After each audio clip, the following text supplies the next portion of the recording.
Hey guys, welcome to the latest episode of this Unbelievable Life. On today's episode, we have Evansville mayoral candidate Natalie Rascher with us, and she's going to tell us a little bit more about her vision for our community.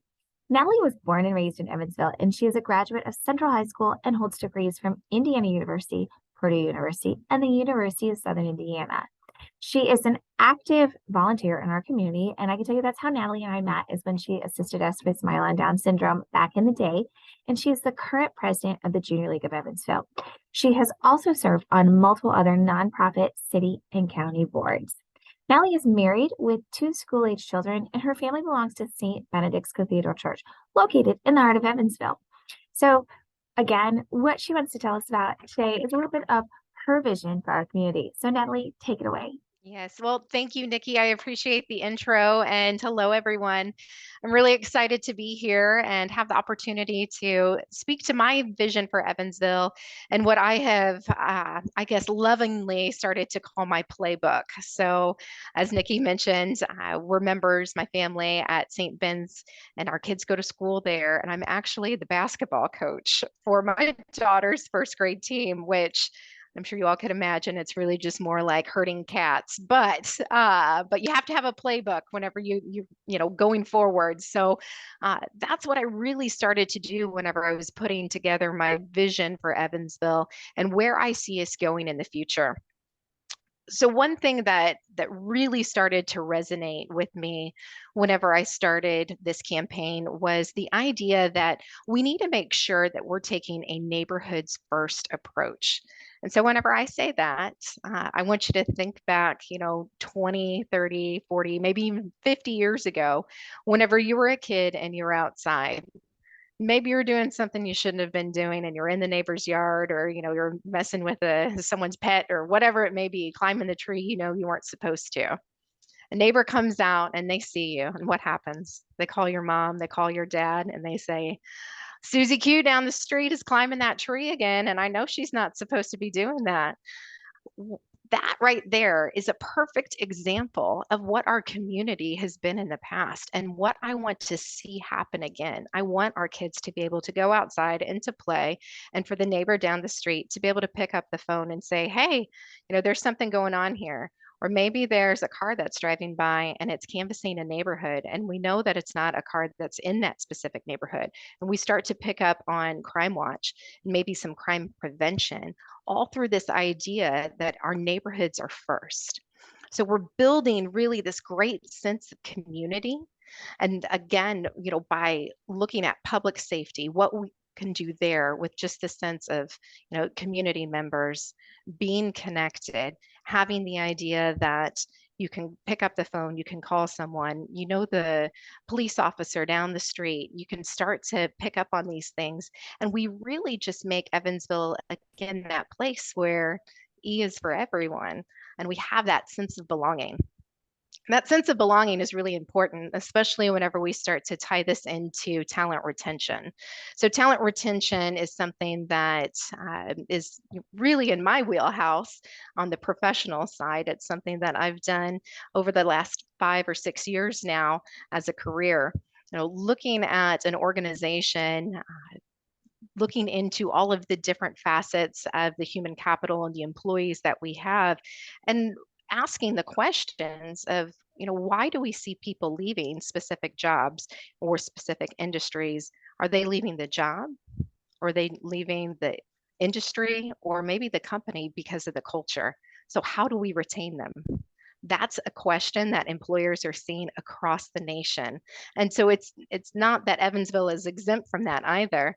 We need to really just focus in on our efforts to keep people here and ensure that we have the right kinds of jobs for them moving forward. One of the other things that I like to talk about whenever I talk about my vision for Evansville, of course, is the quality of life. We've got a great parks and recreation system here, but there's always more we can do. The idea of continuous improvement is something that I learned a long time ago, whenever I went through one of my master's programs and had the opportunity to do a Lean Six Sigma project. I actually was able to be part of a 5S system at Deaconess Hospital as well, where we go in, we make improvements and streamline programs. So this is something that I think would be a huge benefit to our city, is taking that approach of how can we improve what we already have? How can we streamline systems to make them more efficient, specifically within that parks and recreation system? Whenever I say those things, I think there's another big item on that list, and that's of course Roberts Park. We're going to have a great opportunity to see some development in that area. The potential to bring in revenue sources through that park are there. I think we have a great group of people that are spearheading that now, but that work will not be completed whenever the next mayor comes into office. We need to make sure that we have someone that is willing to create community partnerships and work with business owners to ensure that that project is completed. Another project that will be underway, of course, is going to be the bridge over the Ohio River for I-69. They are actually doing a little bit of work on it now, so that's exciting, but that work can't really be seen at this point. They're going out there kind of testing the ground, making sure that all of their measurements are correct and that we are doing the right things and putting the bridge in the right spot to make it last as long as possible.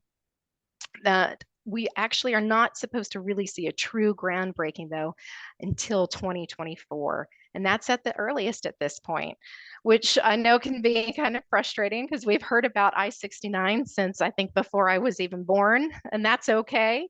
But this is really going to be a pivotal thing for our community. And I want to make sure that the city is supporting these efforts and we're doing everything that we can on our side of the river to make sure that this project goes through in a timely manner. I also would like to see the current bridges stay open. I know there's been talks of shutting those bridges down after I-69 is complete. However, I-69 is going to be a toll road, and I think that could put undue stress on some of our current residents. And we want to make sure that we keep those lines of travel open and that transportation open for both the Kentucky side and Indiana side. So I know I've thrown a lot at you. We've talked about infrastructure, quality of life, talent retention in our community, and public safety. But I want to go back to that idea that it all really comes back down to a community, or a neighborhood first approach. If we start in our neighborhoods and we grow out, all of these things can be accomplished, and that's going to be through connection, through idea sharing, and through just the love of our community. There's a lot that goes into the city budget, and public safety are the top two line items. And I think that's something that a lot of our citizens are worried about in this day of age. We've got a lot that's going on at the national level, and divisive politics. I don't think that there's a place for that here in Evansville. And we want to see our community thrive and continue to grow. So by taking this neighborhood first approach, I think we really will do that. So Natalie, this is all fabulous information, and I love your vision for our community. But if people want to find you online, where do they Yeah, look? sure, absolutely. So we have a website. You can go to www.rascherformayor.com. And of course, you can reach out through social media. We have a Rascher for Mayor social media page on Facebook and then Instagram. So any way that you want to get in touch, we also have a office that is located at 203 Main Street in downtown Evansville. Natalie, thanks so much for sharing not only your vision, but your unbelievable life with us. We are so grateful to have you on today's show. And if anybody has any questions, feel free to reach out directly to me or, directly to Natalie herself. We can't wait to see what the future holds, and we wish you the best of luck with your campaign. Thank you, everyone, for listening today to this unbelievable life, and have a great rest of the day.